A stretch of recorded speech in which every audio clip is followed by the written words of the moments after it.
Maliit pa lang ako, may kinukuwento na yung tatay ko na one time na dumaan siya diyan, meron siyang nakitang pari na walang ulo.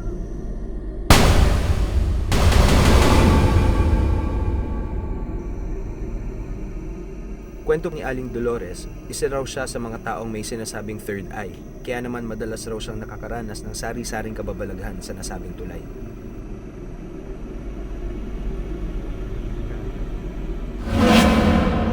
March 18, madaling araw, between 1 a.m. to 2 a.m., papunta kaming Bulacan noon dahil piyesta sa mga kapatid ko. Paglusong nung sasakyan namin dito sa may malaking ilog na to, nakakita ko ng, akala ko bato lang na puti dito sa loob ng ilog. Dito sa kanan ko. Pero noong habang lumalapit yung sasakyan, naanuhan ko na babae siya, na naglalaba. Sa 10 oras ng gabi, babae siya na mahaba ang buhok, tas nakaputi.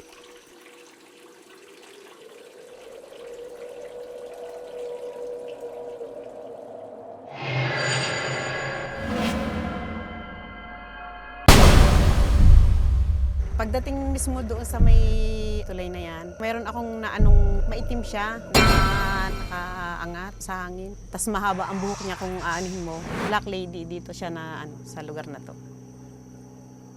Dito siya totally nawala.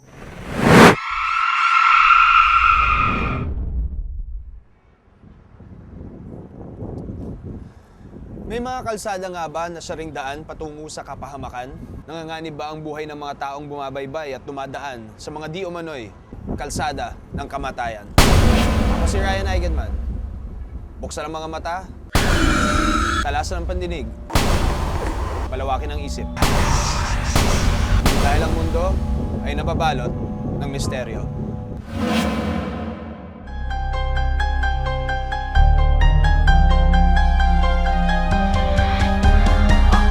Nagtataka sa aking nakikita, ako ba'y pinaglalaruan ng aking isipan? Ako'y nagtatanong bakit may bumubulong, anong kababalaghan aking nararamdaman? Ang ating mundo'y nababalot ng misteryo, hanggang kailan sisigaw, hanggang saan tatakbo?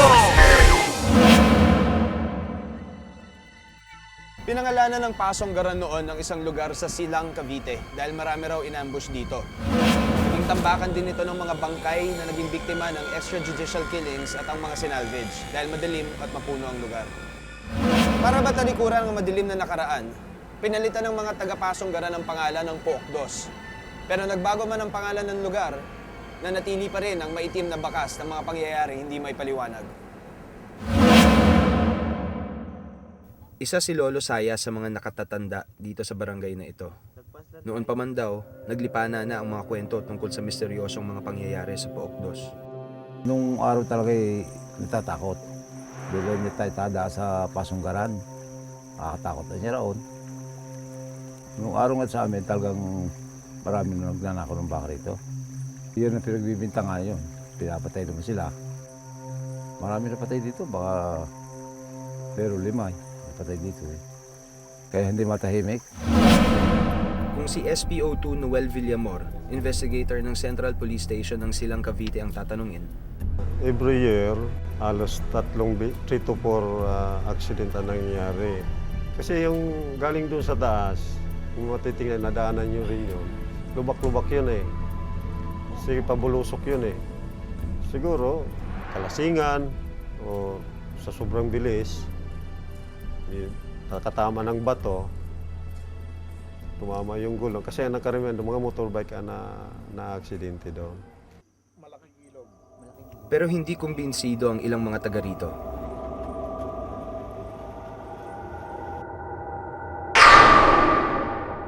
Madalas daw ang mga aksidente dahil sa sinasadya ito ng mga multo.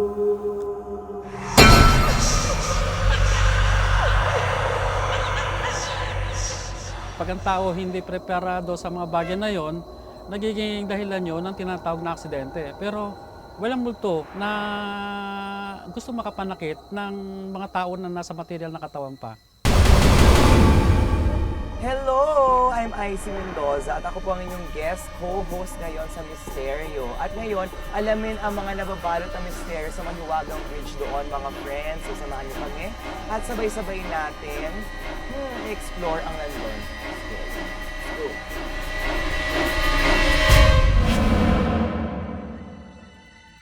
Pinangalanan ng Pasonggaran noon ang isang lugar sa Silang, Cavite dahil marami raw inambush dito. Naging tambakan din ito ng mga bangkay na naging biktima ng extrajudicial killings at ang mga sinalvage dahil madilim at mapuno ang lugar.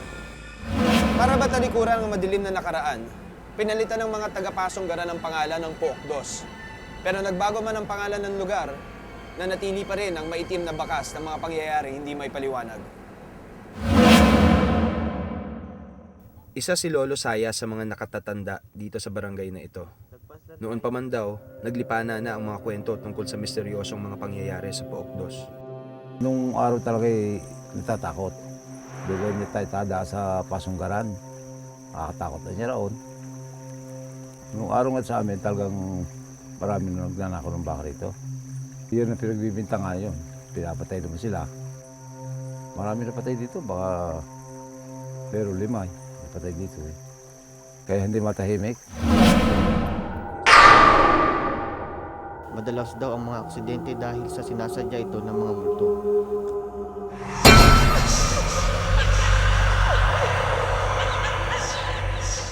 Pag ang tao hindi preparado sa mga bagay na yon, nagiging dahilan yun ng tinatawag na aksidente. Pero walang multo na gusto makapanakit ng mga tao na nasa material na katawan pa. Hello! I'm Icy Mendoza at ako po ang inyong guest co-host ngayon sa Misteryo. At ngayon, alamin ang mga nababalot na misteryo sa mahiwagang bridge doon, mga friends. So, samahan niyo kami at sabay-sabay natin explore ang nandun. Let's go!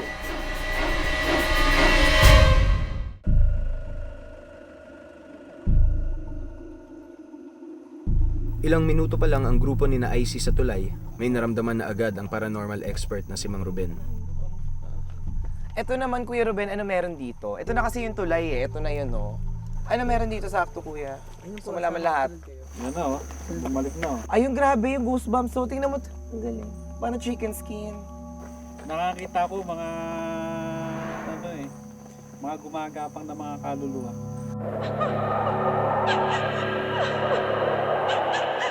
Ba't sila gumagapang? Ang dami.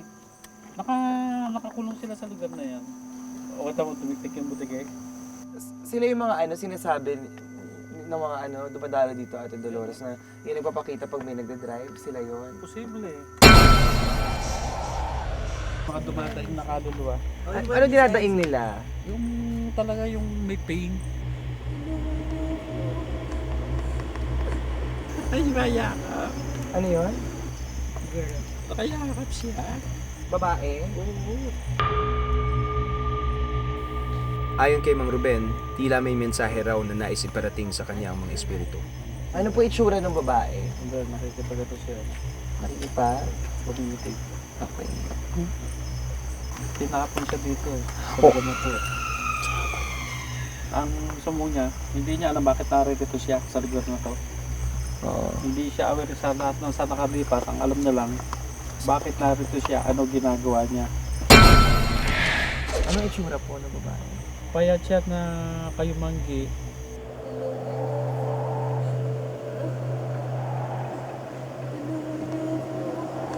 Sa palagay niyo, kuya, mga nasa anong panang edad niya? Nasa 18 hanggang 26. Bata pa. Pagitan ng 18 to 26. Medyo mahaba po. Nakikita mo rin? Nakikita mo ba ngayon, ate? Nakikita mo ngayon? Ano nararamdaman mo?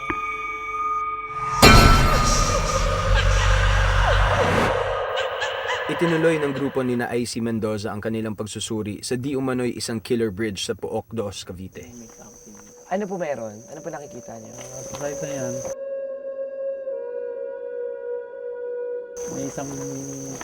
May isang matandang babae. Araw-araw, libo-libong motorista ang bumabagtas sa kalsadang ito sa bayan ng Cuenca, Batangas. Ito raw kasi ang pinakamabilis na daan papuntang Batangas at mga karatig probinsya nito. Kulang 1 kilometro lang ang zigzag road pero puno raw ito ng kababalaghan. Noon pa man daw, peligroso na ang makipot na kalsada. Kaya naman sinasabing accident-prone area na ito. Pero kahit na may mga nakalagay na babala sa mga motorista tulad nito, hindi pa rin daw maiwasan na may mangyaring aksidente rito. Base sa tala ng Cuenca Police Station, lumalabas na halos 50 vehicular accidents noong 2009 sa munisipyo. 11 ay naganap sa sinasabing zigzag road. Karamihan ay motorcycle, tapos yung mga truck, yung mga malalaking truck na dumadaan sa zigzag road. Yung magkasalubong, tapos nagkasabitan dahil nga sharp curve. Pero para sa mga motorista na palaging dumadaan dito, di lang daw mismong kondisyon ng daan o mga driver ang dahilan ng mga aksidente. Sabi may mga kapli daw, mga wait lady na lumalabas. Yung mga bus driver, pag wala ng laman dadaan dito, minsan nakikita nila sa likod may babae gayon na nakasakay. Tapos paglampas nila ng sigsag, nawawala din. Minsan yun na nagiging cause ng accident. Ano daw po yung mga nakikita? Parang yung mga sumasabay minsan sa likod, parang meron kang parang kung meron kang kasama. Ayon kay Vincent Yu, residente ng Cuenca, marami na raw siyang nakakakilabot na karanasan sa zigzag road ng Cuenca. Gatid ako ng mga co-employees ko sa munisipyo. Around 12:30 siguro ako dumaan dito. Pagtingin ko sa right, napansin ko agad, may katabi na naman uli ako sa unahan. Para siyang zombie na maputi ang mukha. Ang buhok niya haggard. Na nung makita ko nga, sabi ko, naku po, bumaba na po kayo at natatakot po ako sa inyo. Hindi pinapababa ko na, ayaw niya, hindi niya nag-respond. Nagdasal na lang ako ng Apostles' Creed, yung ating sumasampalataya. Na ko doon sa pagdadasal kong yon, parang nasa kuweba ako. Biglang lumamig ang pakiramdam ko sa loob ng sasakyan. Tapos yung pag-uusal ko ng dasal ko, parang nag-e-echo sa loob. Paglampas ko ng Rancho Bridge, doon lang siya nawala. Hindi rin daw niya malilimutan ang karanasan niya isang gabing napadaan siya sa kalsadang ito. Pagka gabi, wala na nasasakyan. Para lang ikaw makauwi ng bayan, mapipilitan ka maglakad. Habang ako naglalakad, nakakita ko ng nagbabagsakang parang baga. Baga yung apoy. Nasa left side siya. Hindi ko na tinignan siya. At alam ko na kung makikita ko.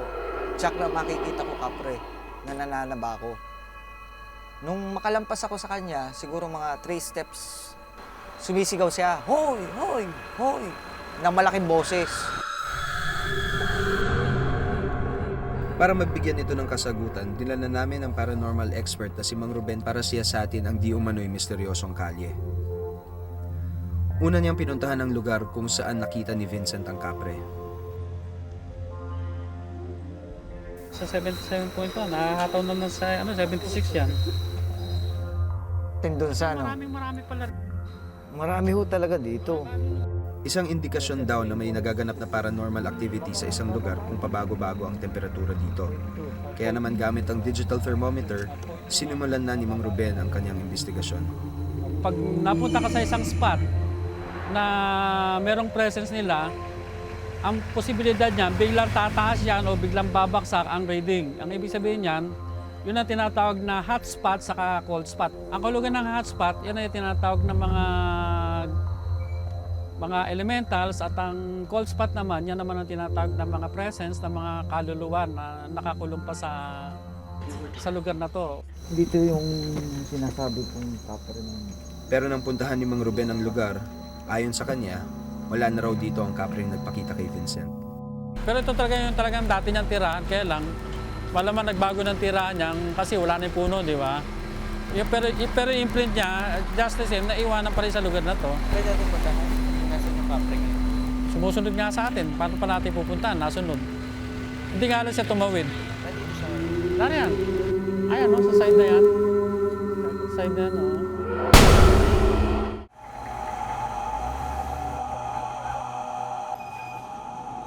Ikinonsulta ng misteryo sa paranormal expert na si Mang Ruben ang sinasabing kababalaghan sa Zigzag Road sa Cuenca, Batangas. Ayon sa kanya, may mga elemento di umano sa naturang lugar. Kinumpirma rin ni Vincent ang nakita ni Mang Ruben. Kapag titignan mo ng hindi siya nasa camera, kitang-kita mo. Itinuro pa nga niya sa aming staff ang di umano'y imahe ng kapre na nasa pagitan ng dalawang puno. Ilang sandali pa at tila nagpaparamdam na ang mga elemento sa aming staff. Ito, nakikita ko rito. Yun, gawin mo na konti. Yan, medyo... Ito, itong drone na to, tignan mo sa lente ko. Ito, dito, itong drone na to. Ayan. Mang Ruben, binabato po ba kami? May buko pong nalaglag eh. May wasiwas na tayo dyan. Pumunta na tayo sa isang site. Hindi naman kaya nagkataon lang ang pagbagsak ng anong buko? Dami ng oras na babaksakin, pagka oras pa na narito tayo, di ba? Sa tingin niyo po ba nagagalit na po? Hindi naman, napoprovoke lang naman sila. Kaya naaalarma din siya. Kaya magpaparamdam niya na yung focus natin sa kanya, iwas na natin. Para malaman kung may katotohanan ang naranasan ni Vicente nung gabing iyon, susubukan niyang magmaneho sa lugar kung saan eksaktong nagpakitang matanda.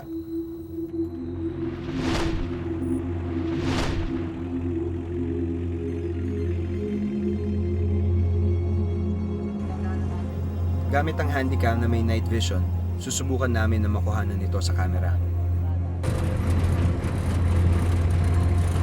Pero pagdating sa naturang kurbada, tahimik ang lahat at wala kaming kakaibang nakunan sa camera. Inulit pa namin ang eksperimento. Pero nadismaya kami muli. Biguman kaming makakuha ng video ng di umano'y multo. Matibay pa rin ang paniniwala ni Mang Ruben na totoo ang karanasan ni Vicente. Bilang pagtatapos, isang panalangin ang inalay ni Mang Ruben para tuluyan ng makalaya ang mga espiritu na patuloy na gumagala sa lugar na ito.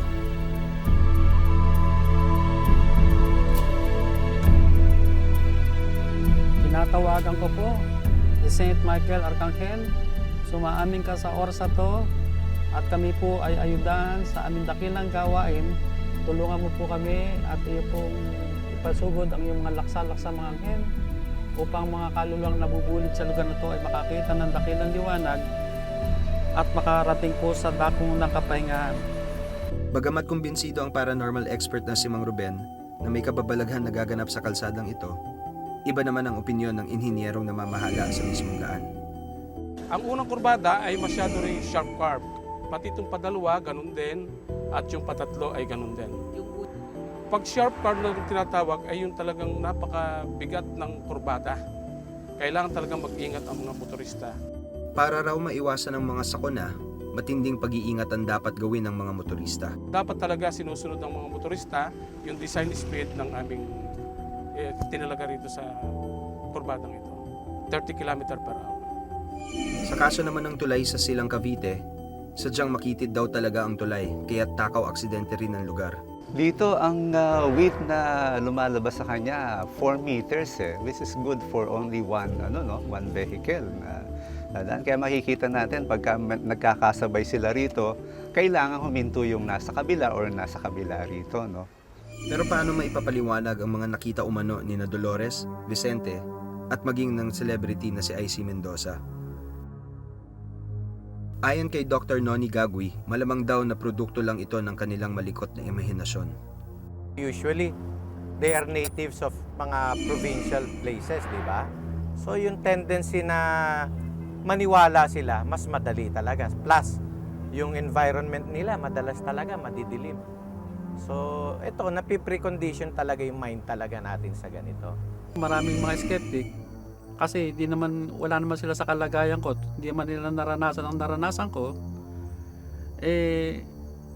Ang masasabi ko, kahit hindi sila maniwala, ako na mismo magsasabi na may katotohanan na talagang mayroong paranormal activity sa lugar na to. Pinakamahalaga kong natutunan dito is sa kaluluwa kasi di ba parati natin sila kinakatakutan.